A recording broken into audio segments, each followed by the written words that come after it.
नमस्ते दोस्तों। आज सुनिए दहेज की बात। पहली बार मुझे लग रहा है कि जीवन केवल आज में नहीं होता, जीवन तो कल भी होगा। आज का उत्तर हमें कल भी देना पड़ सकता है। आने वाला कल हमें हजार बार रुला सकता है, सैकड़ों बार शर्म से झुका सकता है और न जाने कितनी बार यह सोचने पर मजबूर कर सकता है कि कल हमने जो फैसला लिया था वह नहीं होना चाहिए था जो हुआ था। आप क्या सोचने लगे डॉक्टर सुधाकर? भीतर चलिए ना, चाय का समय समाप्त हो गया। मैं सेमिनार में भाग लेने मुंबई आया हूँ। आया तो था अपना कल, अपना आज संवारने, अपने पेशे में सुधार करने, कुछ समझने, कुछ जानने। लेकिन अब ऐसा लगने लगा है कि जिसे पहले नहीं जानता था और शायद भविष्य में भी न जान पाऊं, उसमें जानने समझने के लिए बहुत कुछ है। अपने ही समाज में जड़ पकड़े कुछ विकृतियां क्यों पनप कर विशाल काय समस्या बन गई, और क्यों हम उन्हें काट कर फेंक नहीं पाते? क्यों हम में इतनी सी हिम्मत नहीं है कि सही कदम उठा सके?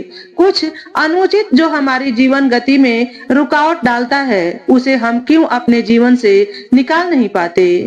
मेरा आज क्या हो सकता था, उसका अंदाजा आज हो रहा है मुझे। मैंने क्या खो दिया, उसका पता आज चला मुझे जब उसे देखा। आपकी आंखें बहुत सुंदर है और बहुत साफ भी। मैं चश्मा लगाती हूँ पर आज लेंस लगाए हैं। एक पल को चौंका था मैं। आपके पापा से मेरे पापा ने बात की थी कि मैं चश्मा लगाती हूँ। आपको पता है ना? हाँ, पापा ने बताया था।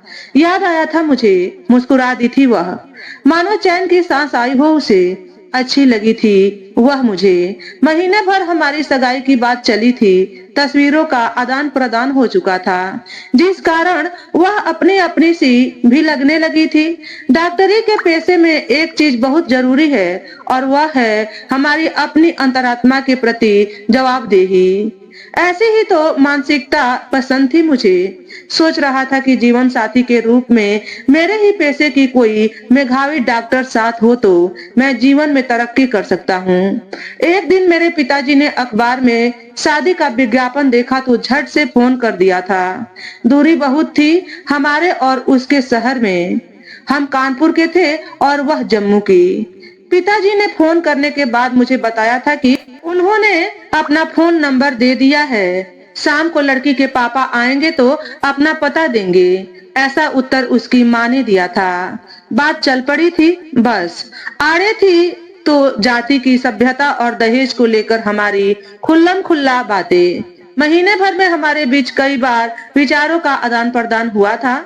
मेरे पिता ने पूरा आश्वासन दिया था कि दहेज की बात न होगी, और उसके बाद ही वे हमारे शहर आने को मान गए थे। बहुत अच्छा लगा था हमें उसका परिवार। उनको देखते ही लगा था मुझे कि बस ऐसा ही परिवार चाहिए था। बड़े ही सौम्य सभ्य इंसान, हमसे कहीं ज्यादा अच्छा जीवन स्तर होगा उनका, यह उन्हें देखते ही हम समझ गए थे। आज 7 साल बाद वही सेमिनार में वही लड़की भाषण दे रही थी। एक अच्छा होम्योपैथ सबसे पहले एक अच्छा इंसान हो, यह उसकी सफलता के लिए बहुत जरूरी है। जो इंसान अपने पेशे के प्रति ईमानदार नहीं है, वह अपने पेशे की उस ऊंचाई को कभी नहीं छू सकता जिस ऊंचाई को doctor Christian Friedrich Samuel Hahnemann ने छुआ था। एक सफल डॉक्टर को उसके बैंक बैलेंस से कभी नहीं नापा जाना चाहिए, क्योंकि डॉक्टरी का पेशा किसी बनिए का पेशा कभी नहीं हो सकता। ऐसा लगा उसने मुझे ही लक्ष्य किया हो। आज सुबह से परेशान हूँ मैं, तब से जब से उसे देखा है। नजर उठाकर मैं सामने नहीं देख पा रहा हूँ, क्योंकि बार बार ऐसा लग रहा है कि उसकी नजर मुझ पर ही टिकी है। मैं अपने पेशे के प्रति ईमानदार नहीं रह पाया, और न ही अपनी अंतरात्मा के प्रति। मैं एक अच्छा इंसान नहीं बन पाया। क्या सोचा था क्या बन गया हूँ। 7-8 साल पहले मन में कैसी लगन थी। सोचा था एक सफल होम्योपैथ बन पाऊंगा। उसके शब्द बार बार कानों में बज रहे हैं। क्या करूं मैं?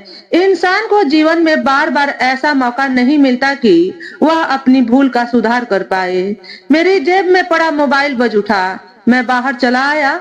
मेरी पत्नी का फोन है, पूछ रही है जो सामान उसने मंगाया था मैंने उसे खरीद लिया कि नहीं।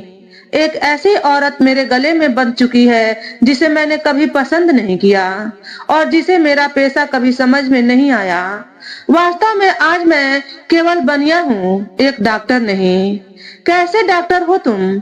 डॉक्टरों की बीवियां तो सोने चांदी के गहनों से लदी रहती हैं। मेरे पिता ने 10 लाख इसलिए नहीं खर्च किए थे कि जरा जरा सी चीज के लिए भी तरसती रहूं।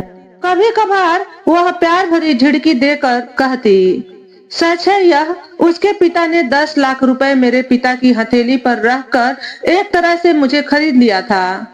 यह भी सच है कि मैंने भी नानुकुर नहीं की थी, क्योंकि हमारी बिरादरी का यह चलन ही है, जिसे पढ़ा लिखा या अनपढ़ हर युवक जाने अनजाने कब स्वीकार कर लेता है पता नहीं चलता।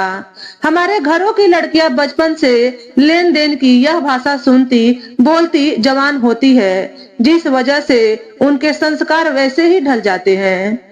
हमारी बिरादरी में भावनाएं और दिल नहीं मिलाए जाते, जेब और औकात मिलाई जाती है। जेब और औकात मिलाते मिलाते कब हम अपनी राह से हटकर किसी की भावनाओं को कुचल गए थे हमें पता ही नहीं चला था। मुझे याद है जब उसके माता पिता 7 साल पहले उसे साथ लेकर आए थे। मेरे पिता ने पूछा था, आप शादी में कितना खर्च करना चाहते हैं? यह हमारा आखिरी सवाल है, आप बताइए ताकि हम आपको बताएं कि 5 लाख रुपए कहां कहां और कैसे कैसे खर्च करने हैं। सब कुछ तय हो गया था, पर पिताजी द्वारा पूछे गए इस अंतिम प्रश्न ने उस रिश्ते को ही अंतिम रूप दे दिया, जो अभी नया नया अंकुरित हो रहा है। आपने अपनी बेटी को क्या क्या देने के बारे में सोच रखा है? मेरी मौसी ने भी हाथ नचाकर पूछा था। भौचक रह गए थे उसके माता पिता। एक कड़वी सी हंसी चली आई थी उनके होठों पर। कुछ देर हमारे चेहरे को देखते रहे थे। वे दोनों हैरान थे शायद कि मेरे पिता अपने कहे शब्दों पर टिके नहीं रह पाए थे। सब्र का बांध मेरे पिता टूट जाने से रोक नहीं पाए थे। आखिर बेटी पैदा होती है तो माँ बाप सोचना शुरू करते हैं। आपने क्या सोचा है? पुनः पूछा था मेरी मौसी ने। हम अपने लड़कों का सौदा नहीं करते और न यह बता सकते हैं कि बेटी को क्या क्या देंगे। यह तो हमारा प्यार है जिसे हम सारी उम्र बेटी पर लुटाएंगे। अपने प्यार का खुलासा हम आपके सामने कैसे करें? बहुएं भी तब आपके घरों में ही जलाकर मारी जाती हैं। न आप लोग खुल कर मांगते हैं, न ही आपके मन की मनसा सामने आती है।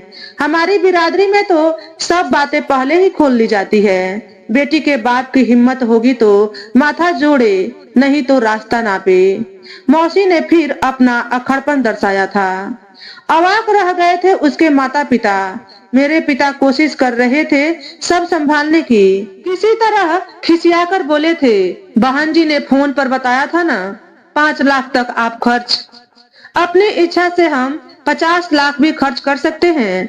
माफ कीजिएगा, आपकी मांग पर एक पैसा भी नहीं। शीशे सा टूट गया था वह रिश्ता जिसके पूरा होने पर मैं क्या क्या करूंगा सब सोच रखा था।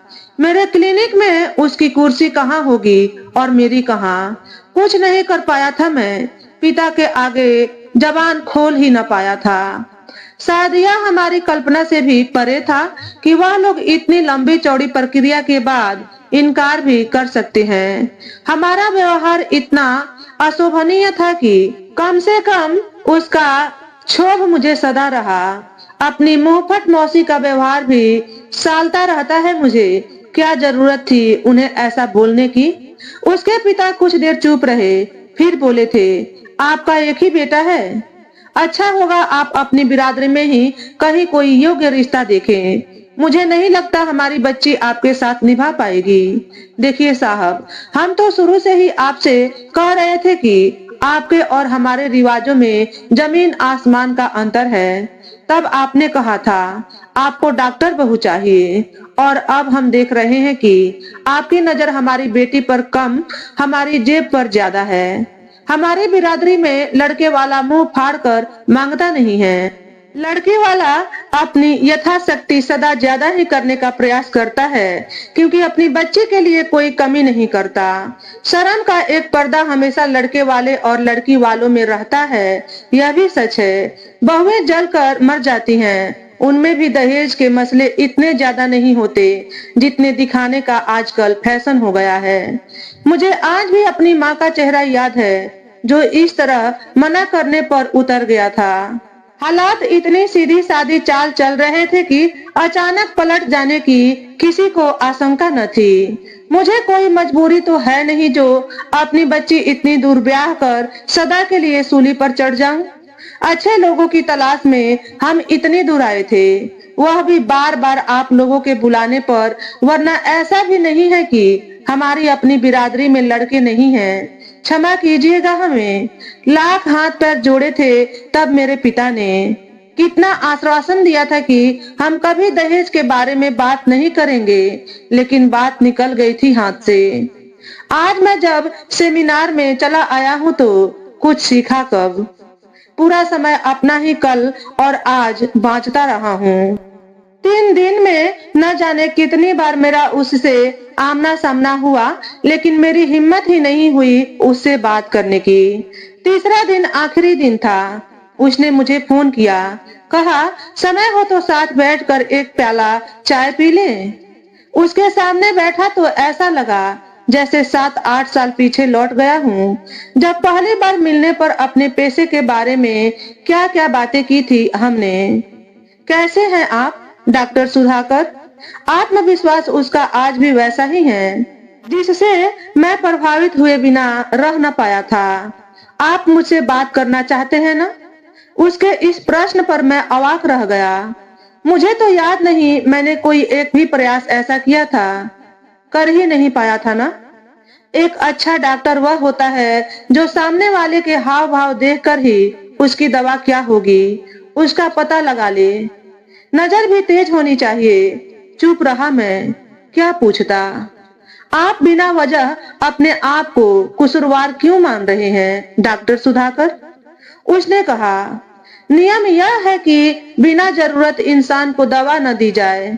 एक स्वस्थ प्राणी अगर दवा खा लेगा तो उसी दवा का मरीज हो जाएगा। मैंने गौर से उसका चेहरा देखा। चश्मे से पार उसकी आंखों में आज भी वही पारदर्शिता है। पुरानी बातें भूल जाइए, हम अच्छे दोस्त बनकर बात कर सकते हैं। मैं जानती हूँ कि आप एक बेहद अच्छे इंसान हैं। क्या सोच रहे हैं आप? प्रैक्टिस कैसी है आपकी? आपकी पत्नी भी? कुछ भी अच्छा नहीं है मेरा। बड़ी हिम्मत की मैंने इतनी सी बात स्वीकार करने में। इसके बाद जो झिझक खुली तो शुरू से अंत तक सब कह सुनाया उसे। मैं हर पल घूरता रहता हूँ। ऐसा लगता है चारों तरफ बस अंधेरा ही है। आपकी प्रकृति ही ऐसी है। आप जिस इंसान की ओर से सबसे ज्यादा लापरवाह हैं, वह आप खुद हैं। आप अपने परिवार को दुखी नहीं कर सकते। सबको सम्मान देना चाहते हैं, लेकिन अपने आप को सम्मान नहीं देते। 8 साल पहले भी आपके जूते जगह जगह से उधड़े थे और आज भी। अपने कपड़ों का ख्याल आपको तब भी नहीं था और आज भी नहीं है। क्या आप केवल पैसे कमाने की मशीन भर हैं? पहले माँ बाप के लिए एक हुंडी और अब परिवार के लिए। क्या आपके लिए कोई नहीं सोचता? अपनी इच्छा का सम्मान कीजिए डॉक्टर सुधाकर। दबी इच्छाएं ही आपका दम हर पल घुटाती रहती हैं। इतने साल पहले आप पिता या मौसी के सामने सही निर्णय न कर पाए, उसका भी यही अर्थ निकलता है कि आपके जीवन में आपसे ज्यादा दखल आपके रिश्तेदारों का है। आप अपने लिए जी नहीं पाते, इसीलिए घुटते हैं। अपने घर वालों को अपने मूल्य का एहसास कराएं। यह एक शाश्वत सत्य है कि बिना रोए माँ भी बच्चे को दूध नहीं पिलाती। मुझ में काटो तो खून नहीं। क्या सचमुच मेरे जूते फटे हैं? क्या 8 साल पहले जब हम मिले थे तब भी मेरा व्यक्तित्व साफ सुथरा नहीं था? आपके अंदर एक अच्छा इंसान तब भी था और आज भी है। जो नहीं हो पाया उसे लेकर आप दुखी मत रहिए। भविष्य में क्या सुधार हो सकता है, इस पर विचार कीजिए। पत्नी ज्यादा पढ़ी लिखी नहीं है, तो अब आप क्या कर सकते हैं? उसी में सुख खोजने का प्रयास कीजिए। दोनों बेटों को अच्छा इंसान बनाइए, उनमें भी माँ के ही संस्कार है। कोशिश तो कीजिए। आप एक अच्छे डॉक्टर हैं, मर्ज का इलाज तो अंतिम सांस तक करना चाहिए ना। मर्ज वहां नहीं, मर्ज कहीं और है। मर्ज हमारे रिवाजों में है, बिरादरी में है। मैंने कहा ना कि जो नहीं हो पाया उसका अफसोस मत कीजिए, वह सब दोबारा न हो। इसके लिए अपने बच्चों से शुरुआत कीजिए, जिसकी कोशिश आपके पिता चाहकर भी न कर पाए थे। आपको मेरे पिता भी याद हैं? हैरान रह गया मैं।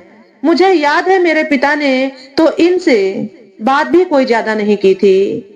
हाँ, मेरी यादाश्त काफी अच्छी है। वह बेचारे भी अंत तक डॉक्टर बहू की चाह और बिरादरी को जवाबदेही कैसे देंगे, इन्हीं दो पार्टों में पिसते नजर आ रहे थे। ऐसा नहीं होता तो वह मेरे पापा से क्षमा नहीं मांगते, वह भी बिरादरी की जंजीरों को तोड़ नहीं पाए थे। आप सब समझ गई थी तो अपने पिता को मनाया क्यों नहीं था? हंस पड़ी थी वह। उसके सफेद मोतियों से दांत चमक उठे थे। जो इंसान अपने अधिकार की रक्षा आज तक नहीं कर पाया, वह मेरे मान सम्मान का क्या मान रख पाता? शक हो गया था मुझे, आप मेरे लिए योग्य वर नहीं थे। रुपया पैसा आज भी मेरे लिए इतना महत्व नहीं रखता। मैं भी आपके योग्य नहीं थी। अलग अलग शैलियों के लोग एक साथ खुश नहीं रह सकते थे। भावनाओं को महत्व देने वालों का बैंक बैलेंस इतना नहीं होता जितना शायद आपको अच्छा लगता। बेमेल नाता निभ न पाता, बस इसीलिए। 8 साल पहले का वह सारा प्रकरण किसी कथा की तरह मेरे सामने था। संजोग में शायद ऐसा ही था। मैंने कहा ना, आप दोषी तब भी नहीं थे और आज भी नहीं हैं। बस जरा सा अपना ख्याल रखिए, अपने मन की कीजिए, सब अच्छा हो जाएगा। डॉक्टर विजयकर के सेमिनार में मैं कितने प्रश्न लेकर आया था, कितने ही मरीजों के बारे में पूछना चाहता था, लेकिन क्या पता था कि सबसे बड़ा बीमार तो मैं खुद हूँ, जो कभी अपने अधिकार, अपनी इच्छा का सम्मान नहीं कर पाया। तभी मौसी की आवाज काट देता, पिता की इच्छा को नकार देता तो बनती बात कभी बिगड़ती नहीं। आज अनपढ़ अक्षर पत्नी के साथ निभानी न पड़ती। पता नहीं कब वह उठकर चली गई। सहसा होश आया कि मैंने उसके बारे में कुछ पूछा ही नहीं। कैसा परिवार है उसका, उसके पति कैसे हैं, पर गले का मंगलसूत्र, कीमती घड़ी और कानों में दमकते हीरे उसे मुझसे 21 ही दर्शाते हैं। आत्मविश्वास और दमकती सूरत बताती है कि वह बहुत सुखी है, बहुत खुश है। एक अच्छे इंसान की खोज में वह अपने माता पिता के साथ इतनी दूर आई थी ना। मैं ही पत्थर निकला तो वह भी क्या करती। कितना सब हाथ से निकल गया ना। उठ पड़ा मैं, मन भारी भी था और हल्का भी। भारी यह सोचकर कि मैंने क्या खो दिया, और हल्का यह सोचकर कि अभी भी पूरा जीवन सामने पड़ा है। अपने बेटों का जीवन संवार कर शायद अपनी पीड़ा का निदान कर पाऊं। तो दोस्तों, आज के वीडियो में बस इतना ही। अगर हमारे द्वारा बताई गई कहानी थोड़ी सी भी अच्छी लगी हो तो वीडियो को लाइक और शेयर करें। चैनल पर पहली बार आए हो तो चैनल को सब्सक्राइब करके बेल नोटिफिकेशन को ऑल पर सेट कर लें, ताकि आपको ऐसे ही अच्छे अच्छे वीडियो देखने को मिले। हमेशा खुश रहें, हमेशा स्वस्थ रहें। वीडियो देखने के लिए आपका बहुत बहुत धन्यवाद।